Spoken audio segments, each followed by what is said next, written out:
Hi everybody, welcome to Dulcimerica. My name is Futch. Thank you very much for joining me for the final episode of 2022, the final episode of the 15th season, and the final episode of December, where we have one more simple tune to teach you. You might have just gotten your mountain dulcimer, or you might have been playing for a while and have been following along learning some new tunes for you. And we're going to wrap things up with a good old classic to get you ready for New Year's Eve as we go into 2023. The tune, of course, is Auld, Syne, and we're going to start off by giving you the link to download the sheet music right down here from my Patreon open house. While you're over there, bookmark this page and check out the open house tags underneath the tablature there. If you click on that tag, it'll take you to a lot of other posts where you can download free sheet music, free audio, and a lot more. Now, if you look through this stuff and you think, man, this is kind of cool, do think about becoming a patron for $5 a month or $50.40 for the annual pass. You save 16%, 2 months free, and you get unlimited access to all of my books, CDs, videos, everything, all the weekly content, exclusive lesson tracks, and you get in free to all my online workshops, plus a whole lot more. Please do consider that because it keeps me out of trouble and it keeps me busy. And I had no idea when I started this in 2014 that it would be the thing that drives me the most when I wake up every single morning, is just creating content for my patrons. So this month has been great. 5 new tunes. Here's the final one. It's an easy song, and it's a great one to welcome in the new year as we say goodbye to the old year. So let's go ahead and start off with the melody. We are in DAD tuning, key of D. F sharp and C sharp are on the staff, and we are in 4/4 time. So we're going to start off just by picking the melody, and we do have the chord symbols above, and I'll show you the basic way of playing it, and then we're going to have some fun with it and re-harmonize the melody. All right, so let's go ahead and pick through the melody.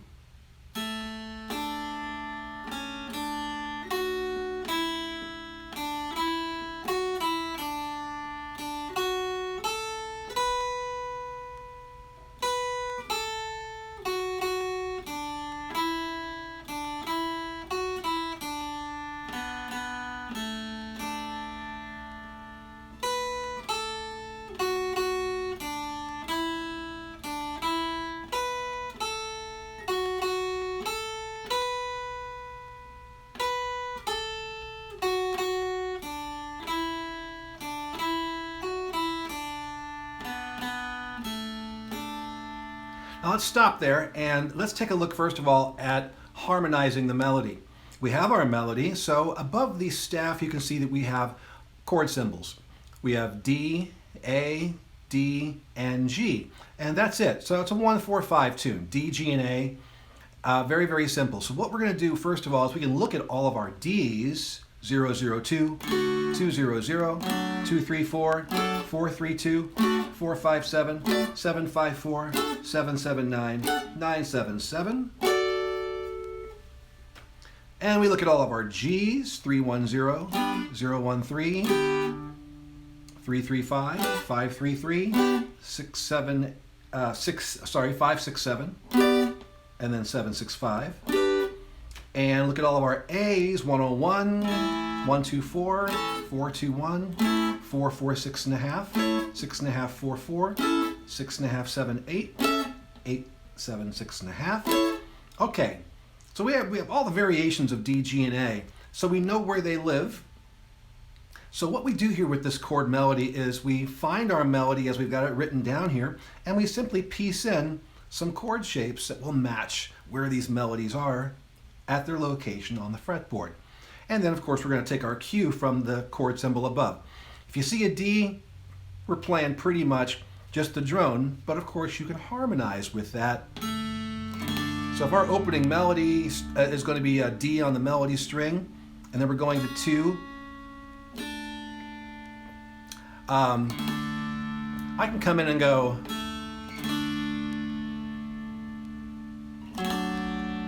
I won't harmonize just yet, but I can come in any of these notes that are actually in D major and harmonize with it. 1, you can see we changed to A. So we can go 101, or we can go 421, which is not likely to happen because not many of you like that chord shape. Okay, back to D and measure 4. 5 allows us to piece in a G this way or this way. I like this one because it has that low G root. And then we're going to come out of here, go to measure 6. There's a 1 again, go to A, back to D, and then notice on the second one that we hit, we're going to G. That fits out nice on the 1. Then we've got a 0, so we could go 1, but no further than the 0 since that's the melody right there. We don't want to play anything higher than the melody. And then measure 9. On the 5, you see a G, so we could hit that pretty quick. And then 4, although we could also, downbeat to measure 10, we could also do a full D to add more harmony. And then A. Even though I've got 5 written there with no change, you could hit that, you could hit G again if you wanted to. And then of course, G here, measure 13, measure 14.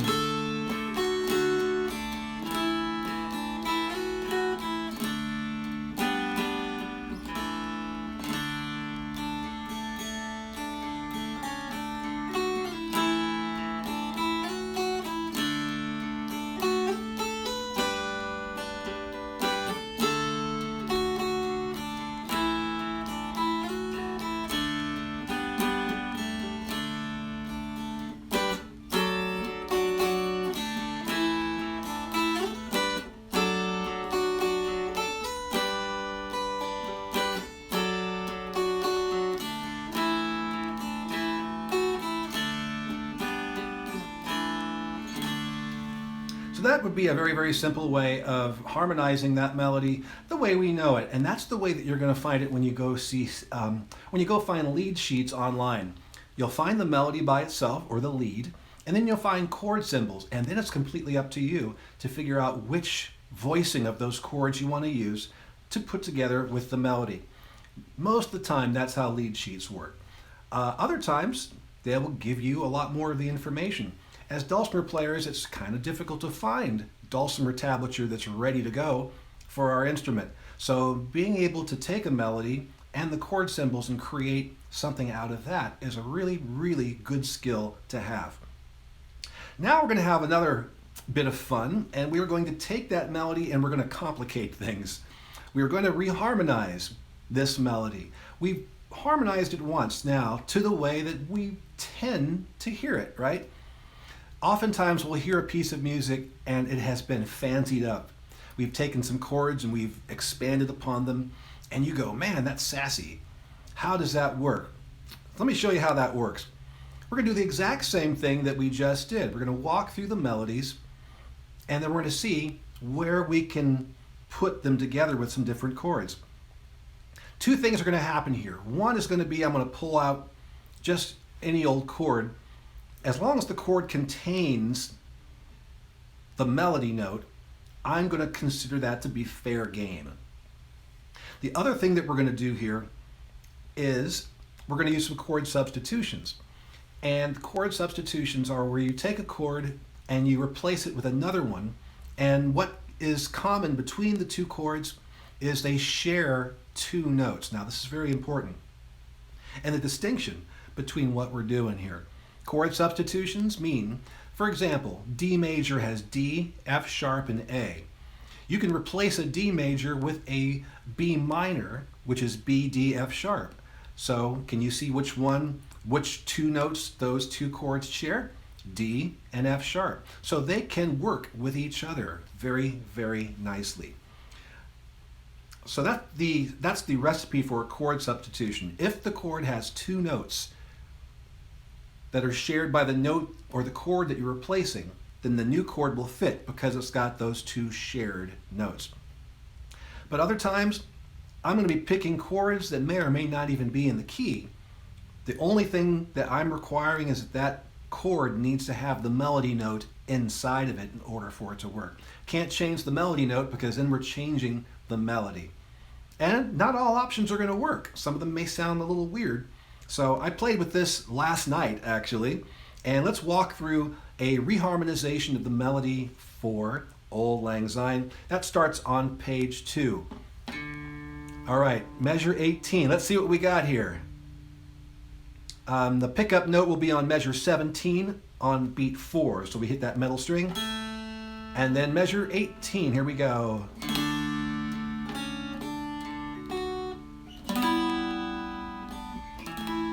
Now that's fun, isn't it? What we have there is a G6 chord on the downbeat of measure 19. That's 3-1-1. That's a major chord, a G major chord with the 6th note of the G major scale added to it. That 6th note is E. So G, B, D, E all together would make a G6 chord. All we're playing here is G, B, and E. We don't have the D in there, but it still works out as a G6. And then we're going to go to an A. So it goes...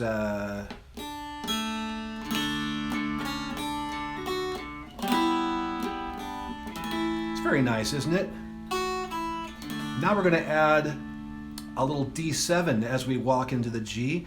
So we're going to do that by adding on the 1.5 fret a C. That is the minor 7th interval for D. And so for a D7 chord, that's going to add D, F sharp, A, C together. That is a D7 chord. Here we're just playing D, C, and F sharp. There is no A in the picture. That happens a lot with the mountain dulcimer. We can take 4-note chords and we can remove one of the notes. Most of the time we want to remove the 5th or the root.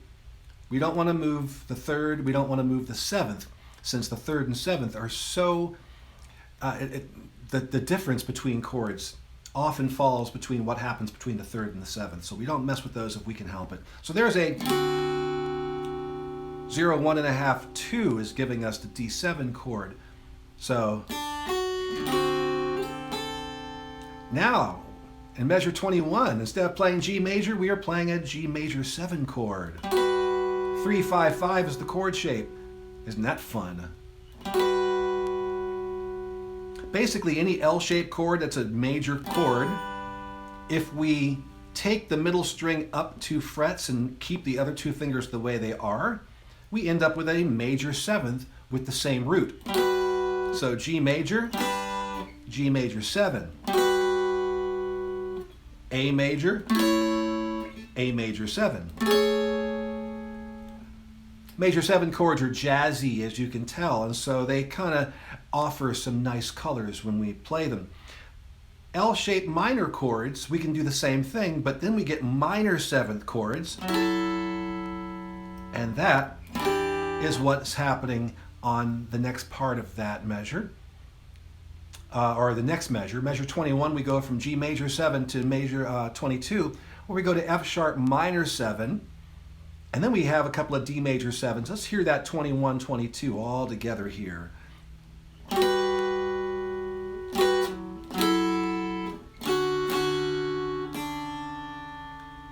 Wow, that's kind of nice and Space Coast jazz. Let's come from the very beginning of this section.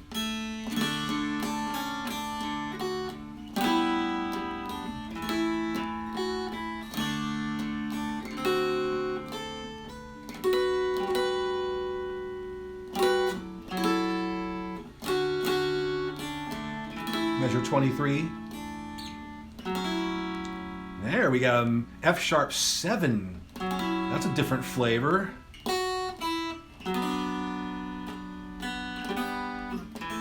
Measure 25. We have a D6 coming from up high here into a D, then an E, E5, because we don't play the G sharp. Playing an F sharp minor there. Now listen to the F sharp minor going to the D7. Man, that's nice, isn't it? And then, woo, G sharp diminished for the change here.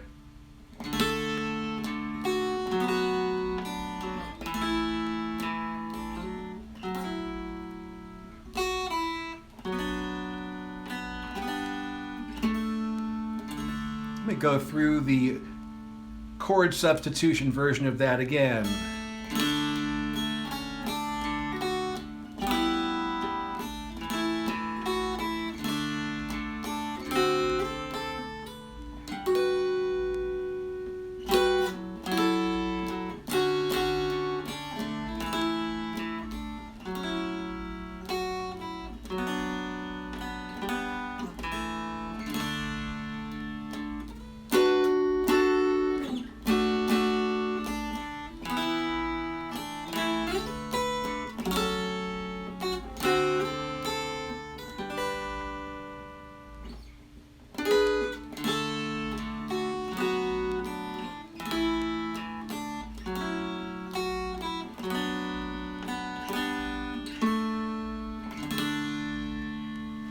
Some Auld Lang Syne and some chord substitution and some re-harmonization of melody to close out what has been really a very incredible 2022.